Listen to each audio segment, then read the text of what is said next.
مثال کے طور پر آج سے 15 سال پہلے ڈاکٹر یہ کہتے تھے کہ انڈے کی زردی میں کولیسٹرول ہوتا ہے. کہتے تھے نہیں کہتے تھے؟ لہذا کولیسٹرول کے مریض انڈے سے، یہ سائنسی حقیقت سمجھی جاتی تھی نا. آج ڈاکٹر کہتے ہیں صبح ناشتے میں روزانہ پابندی کے ساتھ 2 انڈے اپنے خرچے پہ کھائیں. یہ جم ٹرینر بھی بیٹھے ہوئے ہیں، ان کو ایسا ہی ہے نا. میں جب 15 سال پہلے مجھے جم جانے کا شوق ہوا تو ایک ٹرینر تھے، انہوں نے کہا کہ مفتی صاحب انڈے اتنے کھایا کریں روزانہ جب ایکسرسائز کریں. میں نے کہا بھائی اتنے انڈے زردی میں مزہ ہوتا ہے؟ انہوں نے کہا نہیں، زردی کوے کو کھلائیں. وہ مجھے کوے کا لفظ یاد آتا ہے. وہ کہتے ہیں میں جب بھی گھر میں آتا ہوں، ان کے بچے بھی ماشاءاللہ بڑے بڑے ہیلدی ہو گئے نا جم کر کے، تو کہتے ہیں میں جب بھی انڈا بچوں کو کھلاتا ہوں سفیدی کھلاتا ہوں، زردی کووں کو کھلاتا ہوں. تو زردی کے خلاف اتنا کچھ کہا کہ مجھے کووں پہ ترس آنے لگا کہ اتنی خراب چیز ان کو کھلائی جا رہی ہے. کوے تو سارے مرنا شروع ہو جائیں گے، ہارٹ اٹیک سے، ڈپریشن سے، کولیسٹرول سے.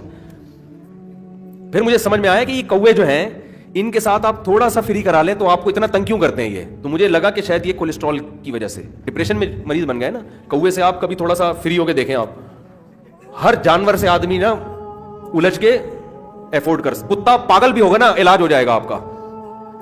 کوے سے اگر آپ نے تھوڑا سا بھی گڑبڑ کر لی نا چھوڑے گا ہی نہیں. اتنا مارتا ہے آپ جا ہی نہیں سکتے.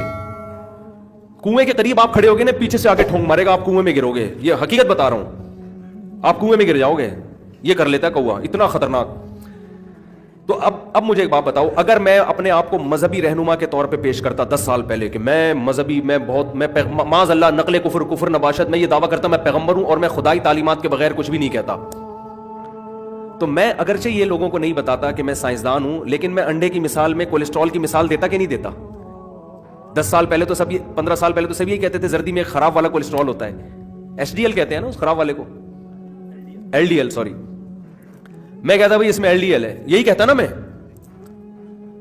میں کوئی بھی مثال دیتا تو میں سفیدی کی مثالیں دے رہا ہوتا، زردی کی مثال نہ دیتا. ایسا ہی کرتا نا میں، بلکہ زردی کو میں غلط طور پہ پیش کرتا. 10 سال بعد جب تحقیق چینج ہوتی تو لوگ کہتے ہیں مفتی صاحب کی کہ معاذ اللہ جو پیغمبری کا دعویٰ تھا وہ گیا ختم، کیونکہ یہ تو 100% غلط ثابت ہو گیا. اس کا مطلب یہ خدائی تعلیمات نہیں ہے. ایک ایسی مثال دیتا جو کامن تھی نا، سبھی کہتے تھے بھائی انڈے کی زردی نہ کھاؤ.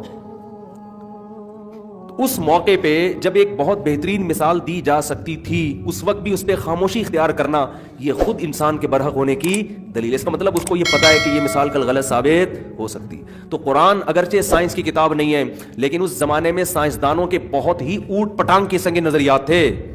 بہت ہی بڑے بڑے پھینکو قسم کے سائنسدان پیدا ہوئے تھے اس دور میں. عجیب کیونکہ تحقیق نہیں تھی نا. میڈیکل سائنس کے حوالے سے عجیب باتیں ہیں کہ یہ کھانے سے یہ ہوتا ہے، یہ کھانے سے یہ ہوتا ہے، اور پتہ نہیں کیا کیا. لیکن قرآن میں الحمد سے لے کے والناس تک ایک مثال بھی ایسی نہیں ملتی ہے جو آج سائنسی تھیوری سے غلط ثابت ہو رہی ہے. قرآن نے ان سائنسدانوں کی غلط تھیوریز کو، نظریات کو بطور مثال کے بھی بیان نہیں کیا. تو یہ اپنے آپ کو ایسا بچا کے رکھنا غلط سائنس سے، یہ بچانا خود اس کی علامت ہے. بھائی یہ خدا کا کلام ہے، محمد صلی اللہ علیہ وسلم کا گڑا ہوا ہوتا تو آپ انہی نظریات کی پرچار کر رہے ہوتے.